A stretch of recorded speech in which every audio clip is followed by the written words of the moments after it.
সাধু। যারা কল্পতরু দান করতে যাচ্ছেন তারা অনুগ্রহ করে আমাদের মঞ্চে এসে শ্রদ্ধেয় ভন থেকে কল্পতরু দান করতে পারবেন। বেজে গেছে 4:15। সুতরাং আপনারা কাল বিলম্ব না করে অতি সত্বর যারা বিভিন্ন দান দিতে চান মঞ্চে এসে আমাদের শ্রদ্ধেয় ভন থেকে। ঠিক আছে। সাধু সাধু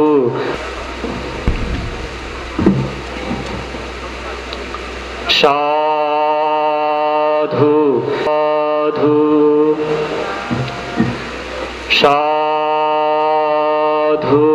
সাধু সাধু সাধু।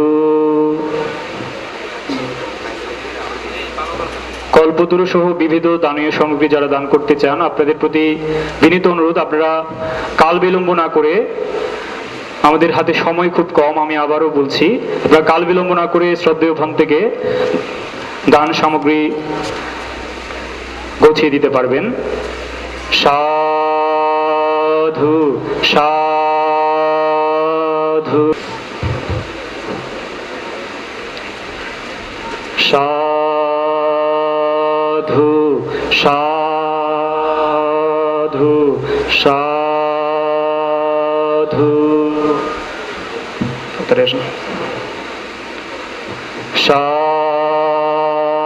সাধু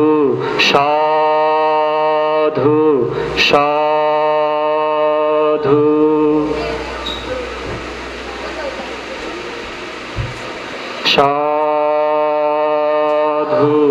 সাধু সাধু সাধু সাধু। দান করছেন তাদেরকে উৎসাহিত করুন এবং নিজেও পুণ্য সঞ্চয় করুন। সমস্বরে বলবেন সাধু সাধু। বাংলাদেশ বৌদ্ধ শাসনের নবজাগরণের প্রতীক পরম পূজনীয় ভান থেকে দেব ব্রহ্মা মনুষ্য সহ সকল মুক্তিকামী সত্যগণের উদ্দেশ্যে ধর্মদেশনা দান করার জন্য করজোড়ে প্রার্থনা করছি। আলোতে সমস্ত চক্রবলকে আলোকিত করেছেন, যিনি শীল সমাধি প্রজ্ঞার আলোতে ব্রহ্মলোকের ব্রহ্মা, দেবলোকের দেবগণ, মনুষ্যলোকের মানুষ, চার উপায়ের সকল সত্যগণকে আলোকিত করেছেন, যিনি নির্বাণের আলোতে সকল অজ্ঞান অন্ধকারকে দূরীভূত করেছেন, সে মহাকারুণিক সম্যক সম্বুদ্ধগণের চরণতলে আমি সশ্রদ্ধে বিনম্র চিত্তে বন্দনা করছি।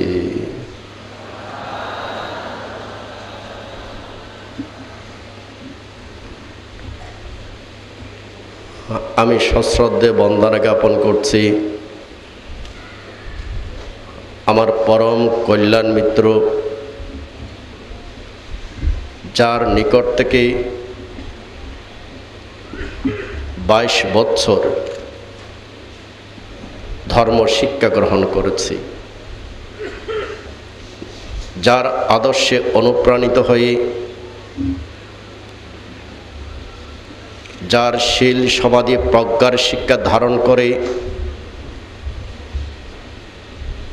আমি এই পবিত্র জীবনে পথ চলছি, বুদ্ধ শাসনের কাজ করছি। আমার পরম কল্যাণকামী আমার ধর্মপিতা, আপনাদের প্রত্যেকেরই সুপরিচিত আমার ধর্মপিতা গুরুবান্তের চরণতলে আমি বিনম্র চিত্তে সশ্রদ্ধে বন্দনা করছি।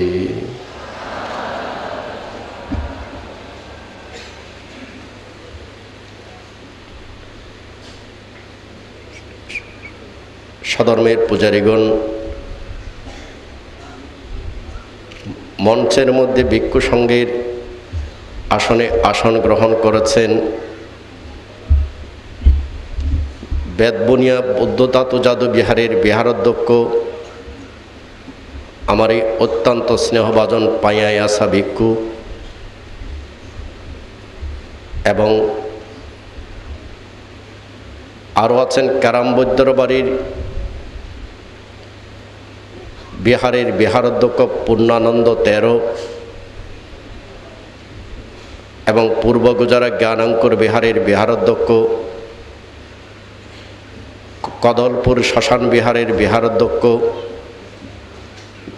দক্ষিণ জয়নগর চন্দ্রজ্যোতি বনবিহারের বিহারাধ্যক্ষ, বাগোয়ান বিহারের বিহারাধ্যক্ষ সহ মঞ্চের মধ্যে যে সকল আমার অনুজ ভিক্ষুগণ উপস্থিত আছেন, যারা নিজের শীল সমাধি প্রজ্ঞার গুণে বৌদ্ধ শাসনের সেবা করে চলেছেন,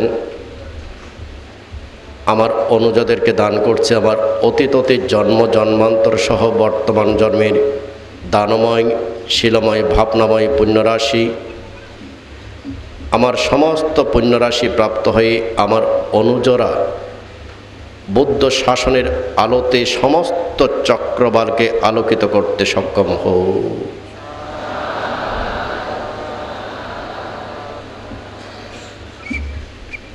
সম্মানিত সধর্মের পূজারীগণ, যারা আজকের অনুষ্ঠানের আয়োজক, বিশ্ববিদ্যালয় কলেজে অধ্যয়নরত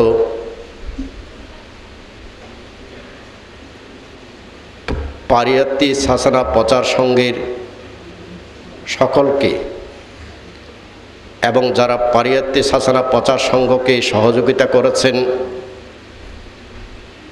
বিশেষ করে ইপিজেডের আমার অত্যন্ত স্নেহভাজন, যারা পরপর 3 বার বৌদ্ধ শাসনের মঙ্গলের জন্য সধর্ম দেশনা সভারও আয়োজন করেছিলেন, ইপিজেড থেকে যারা এসেছেন তাদেরকে সহ, এবং চাঁদগাঁও বড়ুয়া কল্যাণ সমিতির পক্ষ থেকে যারা এসেছেন সহযোগিতা করেছেন, এবং তৎসঙ্গে আপনারা যারা উপস্থিত হয়ে সার্বক্ষণিকভাবে এই ছোট ছোট ছেলেদেরকে সহযোগিতা করেছেন, আনন্দ দিয়েছেন, আমি প্রথমে পারিয়াত্তি শাসনা প্রচার সংঘকে এবং আপনাদেরকে দান করছি আমার অতীত জন্ম জন্মান্তর সহ বর্তমান জন্মের দানময় শিলাময় ভাবনাময় পুণ্যরাশি নির্বাণাচ্ছা পাচ্ছায় হতো। আমার সমস্ত পুণ্যরাশি আপনাদের প্রত্যেকের নির্বাণ প্রাপ্তির হেতু হোক।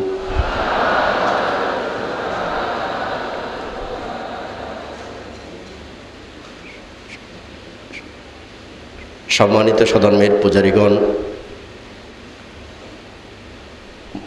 মহাকারণিক ধর্মরাজ বুদ্ধের বাণী অনন্ত চক্রবালকে আলোকিত করেছে। অনন্ত চক্রবালের অজ্ঞান অন্ধকার দূরীভূত করেছে। ধর্মরাজ বুদ্ধ যে বাণী বলেছেন, সেই বাণীর তরঙ্গ এখনো অনন্ত অনন্ত চক্রবালের মধ্যে ধ্বনিত হচ্ছেন। সেই পবিত্র ধর্মবাণী, যে ধর্মবাণী আপনার অন্তরকে আলোকিত করতে পারে, যে ধর্মবাণী শ্রবণ করলে, ধারণ করলে, আচরণ করলে, পালন করলে আপনার সকল দুঃখের অবসান হবে, সেই পবিত্র মহাকারণিক বুদ্ধগণের নির্বাণ পদে ধর্ম শ্রবণ করার জন্য আপনারা এখানে সমবেত হয়েছেন। সুন্দর চেতনা, সুন্দর মন, আমি বুদ্ধবাণী শ্রবণ করব। শুধু কি শ্রবণ করবেন, অন্তরে ধারণও করবেন। শুধু কি ধারণ করবেন না, আপনারা পালনও করবেন। এই সুন্দর মহতি উদ্দেশ্য নিয়ে এখানে সমবেত হয়েছেন। আপনাদেরকে দান করছি আমার জন্ম জন্মান্তরের দানময়, শিলময়, ভাবনাময় পুণ্যরাশি। সমস্ত পুণ্যের প্রভাবে আপনারা আপনাদের অন্তরের মধ্যে মহাকারুণিক ধর্মরাজ বুদ্ধের ধর্মকে ধারণ করতে সক্ষম হন, আচরণ করতে সক্ষম হন, আচরণ করে নির্বাণ ধর্মকে লাভ করতে সক্ষম হন।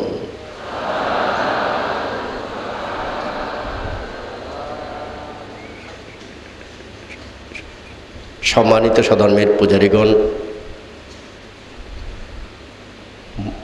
মহাকারুণিক ধর্মরাজ বুদ্ধ যখন দেশনা করতেন,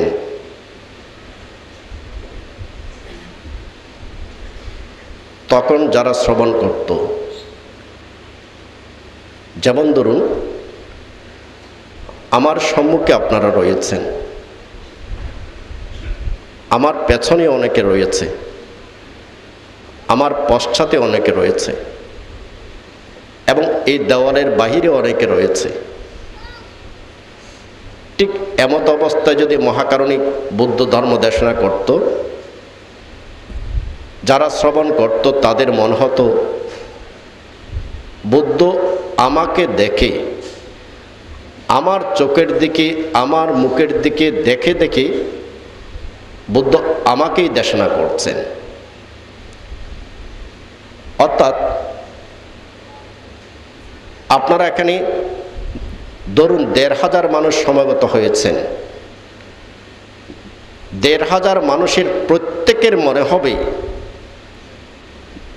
বুদ্ধ আমার দিকে দেখে, আমার চেহারার দিকে, আমার চোখের দিকে দেখে আমাকেই দেশনা করছেন। আবার পশ্চাতে যারা আছে, কিংবা পেছনে যারা আছে, কিংবা দেওয়ালের বাইরে যারা আছে, এমনকি চক্রবালের শেষ প্রান্তেও যদি কেউ থাকে, মহাকারুণিক বুদ্ধ যদি দেশনা করেন, তখন মনে হতো বুদ্ধ আমাকেই দেশনা করছেন। যেহেতু যিনি শ্রবণ করছেন উনি সরাসরি বুদ্ধ আমার দিকে দেখে আছেন, আমাকে দেশনা করছেন, এই চেতনা যেহেতু উদিত হতো,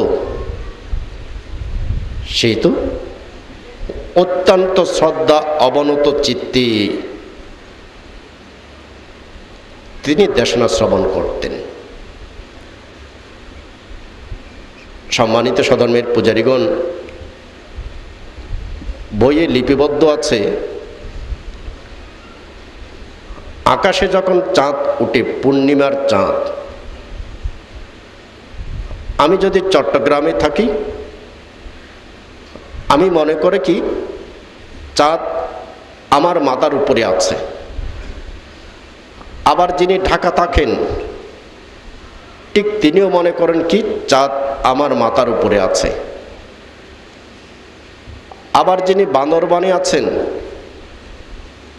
উনিও মনে করেন চাঁদ আমার মাথার উপরে আছে।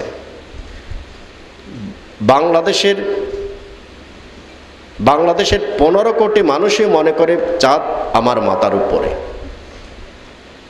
বইয়ে লিপিবদ্ধ আছে, মহাকারুণিক বুদ্ধ যখন দেশনা করতেন, ঠিক প্রতিটি মানুষের মনে হতো বুদ্ধ আমার দিকে দেখে আমাকেই দেশনা করছেন। আসলে যখন চিন্তা করি শিহরিত হই। ঠিক ওই সময় যদি আমরা জন্ম নিতাম, আমরা অরহত হয়ে যেতাম। সম্মানিত সধর্মের পূজারীগণ, এখন ঠিক আপনি যদি আপনার মঙ্গল চান, আপনার কল্যাণ চান, মহাকারুণিক বুদ্ধির ধর্মকে ধারণ করে জন্ম দুঃখ, জরা দুঃখ, ব্যাধি দুঃখের অবসান যদি করতে চান, আপনাকে এখনো ঠিক মনে করতে হবে কি, ভান্তে আমাকেই বুদ্ধির বাণী দেশনা করছেন। অর্থাৎ আপনি অঞ্জলিবদ্ধ হয়ে আপনার অন্তরের মধ্যে এমন চেতনা জাগ্রত করুন, ভান্তে আমার দিকে দেখে আমাকেই দেশনা করছেন। আপনার অন্তরের মধ্যে যদি সেই চেতনা জাগ্রত হয়, 2555 বছর পরও মহাকারণিক ধর্মরাজ বুদ্ধের পবিত্র ধর্মবাণী শ্রবণ করে আপনার অপ্রমেয় পুণ্য হবে। আপনার চলমান জীবনে সকল অন্তরায়গুলো বিনাশপ্রাপ্ত হবে, আপনার জন্ম জন্মান্তর সুখকর হবে। এমনকি জন্ম দুঃখ, জরা দুঃখ, ব্যাধি দুঃখ, সর্বপ্রকার দুঃখের অবসান হবে।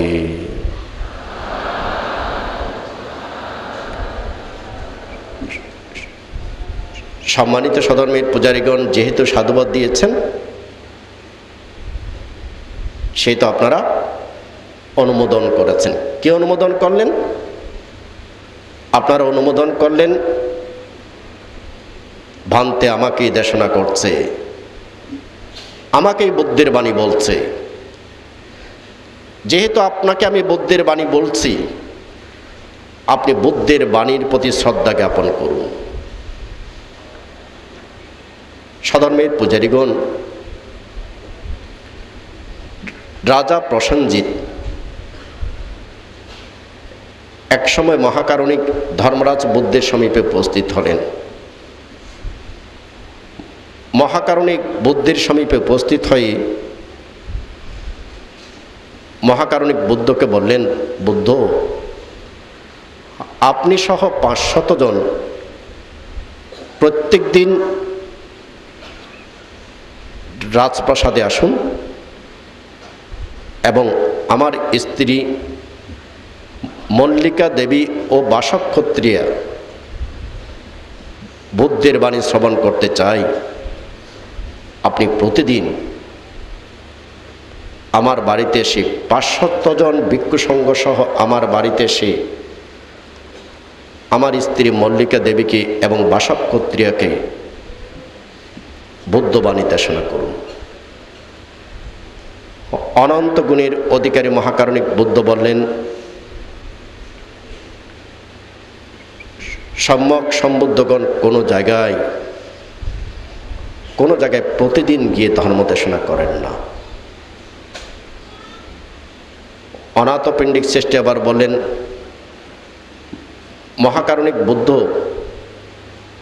আপনি তাহলে সঙ্গের মধ্য থেকে কাউকে প্রেরণ করুন আমার স্ত্রী মল্লিকা দেবী এবং বাসক ক্ষত্রিয়াকে বুদ্ধের বাণী দেশনা করার জন্য। ধর্মরাজ বুদ্ধ বললেন, আমার পুত্র আনন্দস্তবীর তোমার বাড়িতে গিয়ে ধর্ম দেশনা করবে। আনন্দস্তবীর প্রতিদিন রাজা প্রসেনজিতের বাড়িতে যান। রাজা প্রসেনজিতের বাড়িতে গিয়ে তিনি বুদ্ধবাণী দেশনা করেন। মল্লিকা দেবী অত্যন্ত শ্রদ্ধা অবনত চিত্তে মহাকারণিক ধর্মরাজ বুদ্ধের বাণী শ্রবণ করেন, বাসক ক্ষত্রিয় শ্রবণ করেন। বেশ কয়েকদিন পরে মহাকারণিক বুদ্ধ আনন্দস্তবীরকে জিজ্ঞাসা করলেন, হে আনন্দ, তুমি তো প্রতিদিন দেশনা করতে যাও, ওরা দেশনা শ্রদ্ধা অবনত চিত্তে শ্রবণ করে তো? আনন্দস্তবীর বললেন, মহাকারণিক বুদ্ধ, মল্লিকা দেবী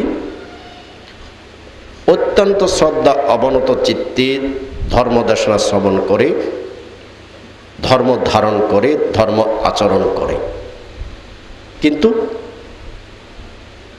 শাক্য বংশীয় বাসক ক্ষত্রিয়া আপনার জ্ঞাতি সে শ্রদ্ধা অবনত চিত্তে ধর্মদেশনা শ্রবণ করে না, ধারণ করে না, আচরণ করে না। মহাকারণিক ধর্মরাজ বুদ্ধ আনন্দস্থবিরকে বললেন, এ আনন্দ, বুদ্ধের বাণী অনন্ত চক্রবালকে আলোকিত করে, অনন্ত চক্রবালের সত্যগণকে রক্ষা করে। কিন্তু যদি শ্রদ্ধা অবনত চিত্তে বুদ্ধের বাণী না শোনে, তাহলে সেই বনে ফুটা পুষ্পের মতো, বনের মধ্যে অনেক ফুল আছে, দেখতে অনেক সুন্দর, কিন্তু সুগন্ধহীন, কোনো গন্ধ নেই। দেখতে অনেক সুন্দর হলেও যেহেতু সুগন্ধ নেই, সেহেতু সেই ফুলের কোনো মূল্য নেই। যারা আমার ধর্মকে শ্রদ্ধা অবনত চিত্তে শ্রবণ করে না, তাদের কাছে এই ধর্ম ফলহীন। আর যারা আমার ধর্ম শ্রদ্ধা অবনত চিত্তে শ্রবণ করে, এই ধর্ম তাকে রক্ষা করবে। স্বধর্মের পূজারীগণ মহাকারণিক বুদ্ধ এখানে কি বললেন? যারা মহাকারণিক ধর্মরাজ বুদ্ধের ধর্ম শ্রদ্ধা অবনত চিত্তে শ্রবণ করবে, সেই ধর্ম আপনাকে রক্ষা করবে। একটু চিন্তা করে দেখুন, আপনার রক্ষার জন্য, আপনাকে সুরক্ষিত রাখার জন্য মহাকারণিক বুদ্ধের বাণী শ্রদ্ধা অবনত চিত্তে শ্রবণ করা আপনার উচিত। আনন্দস্থবিরকে মহাকারণিক বুদ্ধ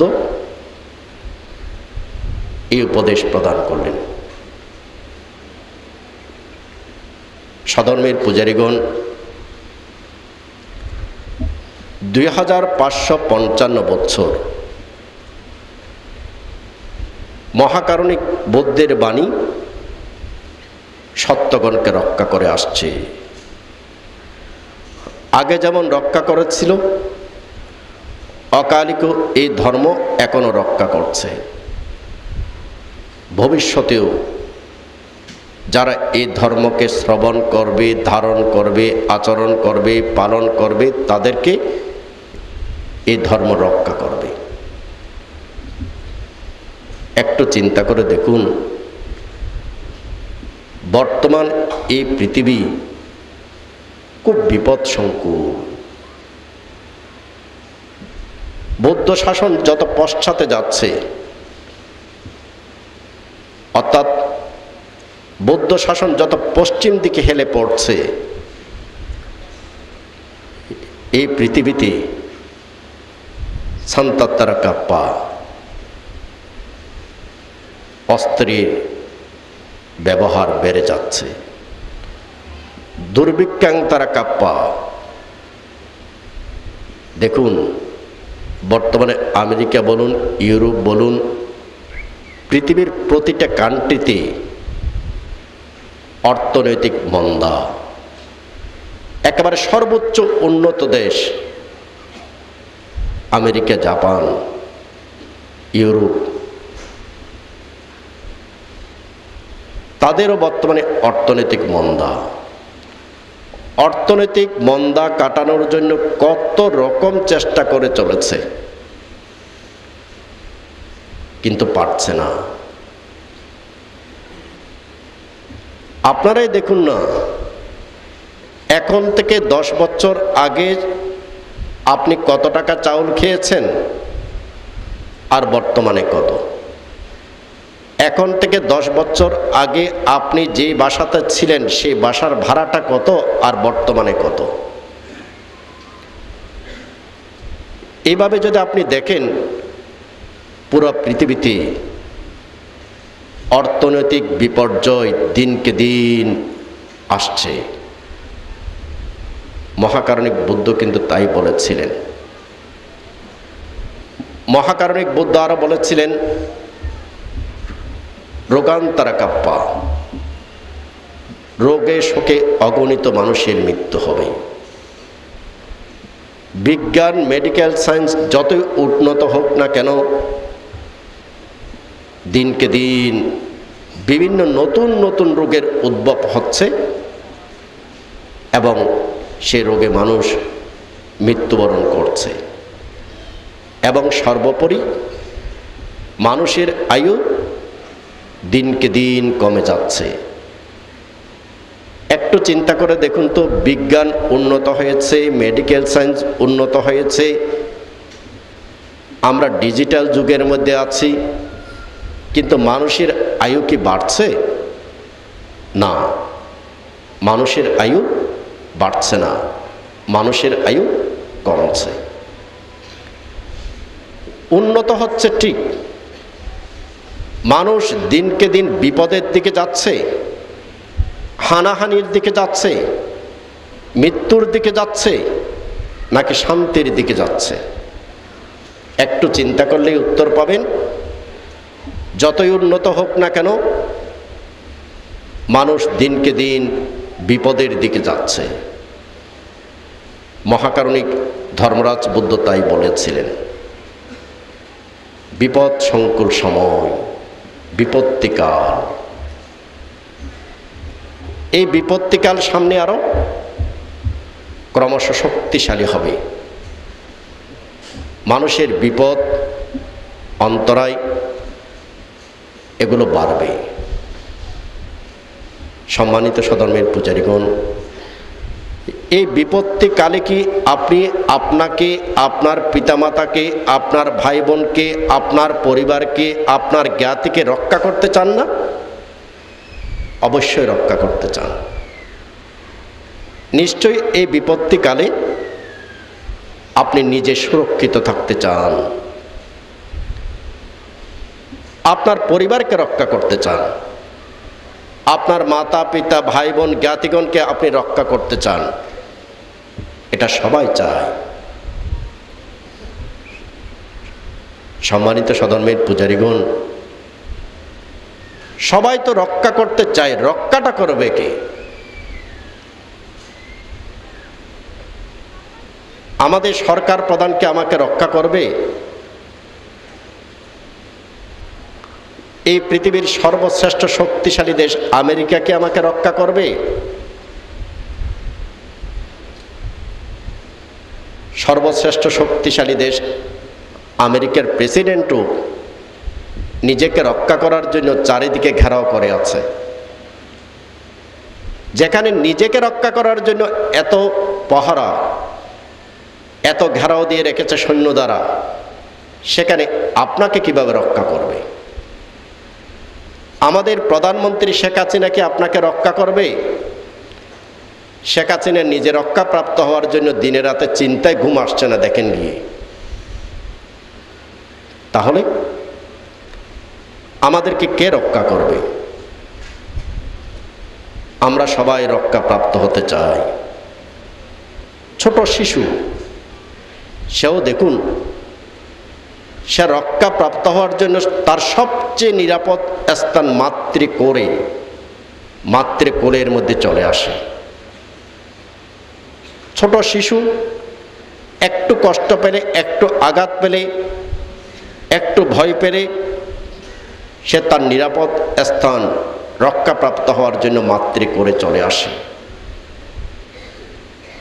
ধর্মপ্রাণ নরনারীবৃন্দ, সরকার প্রধান বলুন, মাতা পিতা বলুন, জ্ঞাতি গোষ্ঠী বলুন, আপনার অডেল ধন সম্পদ বলুন, কেউ আপনাকে রক্ষা করতে পারবে না। আপনাকে রক্ষা করতে পারে একমাত্র আপনার চিত্ত, আপনার মন। আপনার চিত্তই আপনাকে রক্ষা করতে পারে, আপনার মনই আপনাকে রক্ষা করতে পারে। সধর্মের পূজারীগণ, মহাকারণিক বুদ্ধ বলছেন, সম্যক চিত্ত দ্বারা পরিচালিত যিনি, তিনি সদা সর্বদা 10 প্রকার কুশল কর্ম সম্পাদন করেন। যার চিত্ত সম্যক রূপে পরিচালিত, তিনি সবচেয়ে বেশি সুরক্ষিত। মাতা পিতা, আত্মীয় স্বজন, ধন সম্পদ যতটুকু আপনাকে রক্ষা করতে পারে, তার চেয়ে আরো অনেক অনেক বেশি রক্ষা করতে পারে আপনার মন, আপনার চিত্ত। সধর্মের পূজারীগণ, যেহেতু আপনার মন, আপনার চিত্ত আপনাকে রক্ষা করতে পারে, তাহলে আপনাকে তো চিন্তা করতে হবে